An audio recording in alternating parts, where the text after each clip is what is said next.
उत्तर प्रदेश के आजमगढ़ जिले के अतरौलिया में प्रदेश सरकार के कैबिनेट मंत्री और सुभाषपा के राष्ट्रीय अध्यक्ष ओम प्रकाश राजभर ने प्रेस वार्ता के दौरान विपक्षी दलों पर तीखा हमला बोला है। महिला आरक्षण से लेकर कानून व्यवस्था और प्रशासनिक मुद्दों पर उन्होंने विपक्ष को घेरते हुए कई बड़े बयान दिए हैं। अतरौलिया स्थित निरीक्षण भवन में आयोजित प्रेस वार्ता में कैबिनेट मंत्री ओम प्रकाश राजभर ने समाजवादी पार्टी और कांग्रेस पर निशाना साधते हुए कहा कि महिला आरक्षण जैसे अहम मुद्दे पर विपक्ष का रवैया हमेशा दोहरा रहा है। उन्होंने कहा कि जो लोग अपने घर के महिलाओं की सुरक्षा सुनिश्चित नहीं कर सके, वे देश की महिलाओं की सुरक्षा की बात करते हैं, ये जनता समझ रही है। और मंत्री ओम प्रकाश राजभर ने आरोप लगाया कि महिला आरक्षण बिल के समय विपक्ष ने खुलकर समर्थन नहीं किया और राजनीतिक लाभ हानि को देखते हुए अपना रुख बदलता रहा। उन्होंने इसे महिलाओं के अधिकारों के साथ अन्याय बताया। वहीं सरकार के अंदर खींचतान के आरोपों को सिरे से खारिज करते हुए उन्होंने कहा कि अधिकारियों का स्थानांतरण एक सामान्य प्रशासनिक प्रक्रिया है जो तय नियमों के अनुसार होता है। इसमें किसी तरह का राजनीतिक हस्तक्षेप नहीं होता। उन्होंने पूर्ववर्ती सरकारों पर हमला बोलते हुए कहा कि पहले तबादला पोस्टिंग एक धंधा बन चुका था, लेकिन अब व्यवस्था पारदर्शी और जवाबदेह है। वहीं कानून व्यवस्था के मुद्दे पर भी मंत्री ने विपक्ष को आड़े हाथों लिया। उन्होंने कहा कि समाजवादी पार्टी के कुछ कार्यकर्ता प्रदेश में अराजकता फैलाने की कोशिश कर रहे हैं। बाबा साहेब की मूर्तियों को नुकसान पहुंचाने और सामाजिक कार्यक्रमों में बाधा डालने जैसी घटनाएं विपक्ष की मानसिकता को उजागर करती हैं। सरकार की उपलब्धियों का जिक्र करते हुए राजभर ने कहा कि प्रदेश में बिजली व्यवस्था में व्यापक सुधार हुआ है। ग्रामीण और शहरी दोनों क्षेत्रों में पहले के मुकाबले बेहतर आपूर्ति हो रही है और सरकार विकास के रास्ते पर तेजी से आगे बढ़ रही है। कैबिनेट मंत्री ओम प्रकाश राजभर ने कहा कि महिला आरक्षण पर विपक्ष की सोच साफ नहीं है, ये लोग सिर्फ राजनीति करते हैं। हमारी सरकार में कोई खींचतान नहीं, सब कुछ नियम के तहत हो रहा है और कानून व्यवस्था भी पूरी तरह से मजबूत है। फिलहाल मंत्री ओम प्रकाश राजभर के इन बयानों के बाद प्रदेश की सियासत में हलचल तेज हो गई है। अब देखना होगा कि विपक्ष इन आरोपों पर क्या जवाब देता है।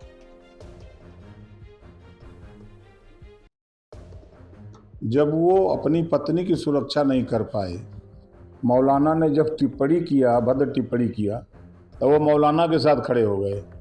जो अपनी पत्नी का नहीं हुआ, वो देश की महिलाओं के साथ क्या हो सकता है। देश के प्रधानमंत्री माननीय नरेंद्र मोदी जी, गृह मंत्री माननीय अमित शाह जी, दोनों लोगों का सपना था कि 2029 में हम महिलाओं को रिजर्वेशन देकर उनको भी विकास, भारत के विकास के मुख्यधारा में लाने का प्रयास उनका था। और सदन के अंदर तो खूब लच्छेदार भाषण दिए कि हम महिला बिल के समर्थन में हैं, महिलाओं को आरक्षण मिलना चाहिए। जब महिला बिल पास होने के लिए जब वोटिंग हुआ, तो ये समाजवादी पार्टी कांग्रेस गठबंधन के लोग ये फिर विरोध में उड़ दिए और आज अपनी जीत बता रहे हैं। इनका खामियाजा मिलेगा जब चुनाव आएगा ना, तब इनको समझ में आएगा कि ये क्या हो रहा है। अखिलेश यादव ने आज प्रशासनिक स्तर पर हो रही उठापटक और मुख्य सचिव के रिश्तेदार को हटाए जाने वाली घटनाओं पर सवाल उठाया। देखिए, उनके जिम्मे दो ये काम है, एक ट्वीट करना, एक प्रेस वार्ता करना, इसके अलावा कुछ बचा नहीं है। वो शुद्ध रूप से भारतीय जनता पार्टी के सहयोगी दल हैं, अलग जरूर हैं, लेकिन उनका दिल भारतीय जनता पार्टी के साथ। वो चाह रहे हैं कि भारतीय जनता पार्टी की सरकार बनी रहे ताकि मियाँ भाई लोग हमारे साथ सटे रहें। उन्होंने भी आरोप लगाया कि विपक्षी दल इस सरकार की विफलता पर षड्यंत्र बता रही है। क्या प्रदेश सरकार के भीतर वाकई कोई बड़ी प्रशासनिक खींचातानी चल रही है? कोई खींचातानी नहीं चल रही है, ये रूटीन में होता है। जो डीएम और एसपी लंबे समय तक जिस जिले में रहते हैं, फिर उनको दूसरे जिले में भेजा जाता है, दूसरे जिले को फिर काम दूसरा दिया जाता है। ये रूटीन में होता रहता है। उनकी निगाह में अपने गिरबान में झांक के देखें, जब उनकी सरकार थी तब वो क्या करते थे। उनके यहाँ तो ट्रांसफ़र पोस्टिंग जो है धंधा बन गया था। ट्रांसफ़र कराओ, माल दो, जाओ। ये समाजवादी पार्टी के नेता घूम घूम के गाँवों में प्रचार करते थे कि सिपाही का ट्रांसफ़र हो, होमगार्ड के ट्रांसफ़र तक कराने की ठेका ले रहे थे घूम घूम के। उन्होंने भी कहा है कि जो सरकारी तंत्र की कार्यप्रणाली पर सवाल उठाया है, क्या ये सिर्फ राजनीति आरोप मानकर आप खारिज करेंगे कि इस पे कोई ठोस स्पष्टीकरण आप? देखिए, वो जो आरोप लगा रहे हैं उनका आरोप बेबुनियाद है। जब उनकी सरकार थी तो अभी सरकार की बात करें, अभी बीजेपी की सरकार है, और समाजवादी पार्टी के गुंडे आज भी गुंडई कर रहे हैं। कहीं बाबा साहब की मूर्ति तोड़ रहे हैं, या कहीं प्रजापति की बारात जा रही है तो मार के बारातियों को लौटा दे रहे हैं, तो कहीं बाबुआ साहब को घेर दे रहे हैं, तो कहीं राजभर जी को पीट दे रहे हैं। ये समाजवादी पार्टी के गुंडे गाना गा रहे हैं इस समय। तो आवेद सरकार सटा के कट्टा उठा ले रे, ये गाना गा रहे हैं। अखिलेश यादव लगातार पीडीए के एजेंडा को आगे बढ़ा रहे हैं और आज की प्रेस वार्ता में उन्होंने जनता की बढ़ती पीड़ा भी जिक्र किया है। गठबंधन के साथी और मंत्री के तौर पर आप क्या कहना? देखिए, जिस पीडीए की वो बात कर रहे हैं, वो एक गाना गाया था कि लेकर नाम नसीबों का चूसा खून गरीबों का। तो ये लेकर नाम पीडीए का ये खून चूस रहे हैं, अति पिछड़ों का, मुसलमानों का, दलितों का, सामान्य वर्ग का, सबका ये खून चूस रहे हैं। ये पीडीए की परिभाषा अभी तक इनकी सही नहीं निकल पाई। अभी तो 8 दिन पहले शुरू किए कि ये से आधी आबादी हो गई है। अब अगड़ा भुला गए, अल्पसंख्यक भुला गए। अब पीडीए का असली फार्मूला है कि उनके परिवार में अभी 5 गो सांसद हैं और बढ़ाना चाहते हैं।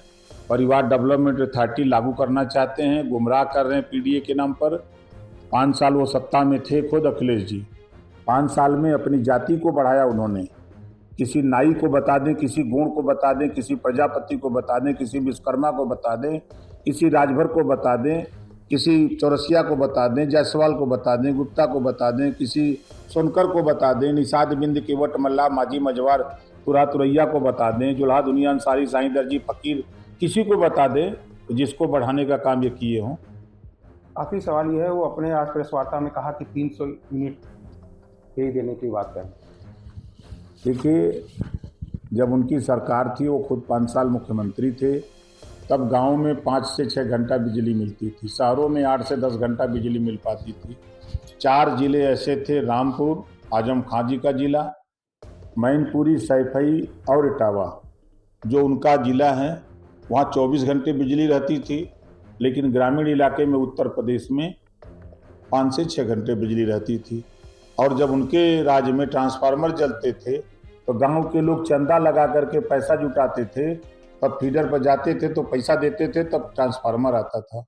आज की सरकार में 24 घंटे के अंदर ट्रांसफार्मर लग जा रहे हैं। क्षमता अगर बढ़ाना है तो क्षमता बढ़ जा रही है।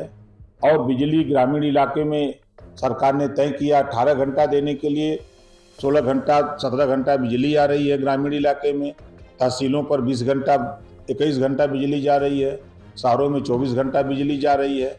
तो ये घबराए हुए हैं, सत्ता के लालच में ये कुछ भी बोल जा रहे हैं कि हमको कैसे देश की जनता, प्रदेश की जनता हमको वोट दे दे, हम जल्दी मुख्यमंत्री बन करके अपनी बिरादरी को हम आगे ले जाएं, हमारी बिरादरी के लोग पीटना शुरू करें। जो प्रदेश की जनता में जो बहुत बोल रही है जनता, उसको पीटें, उनको मारे, गुंडागर्दी करें, लूटपाट करें, थाने पर 420 करें, दलाली करें, उनके लोग इसके लिए परेशान हैं। CIB इंडिया न्यूज की सभी खबरों को देखने के लिए लाल रंग की बटन को दबाकर चैनल को सब्सक्राइब जरूर करें, घंटी जरूर दबाएं ताकि हमारी सभी खबरों के नोटिफिकेशंस आप तक पहुंचते रहें।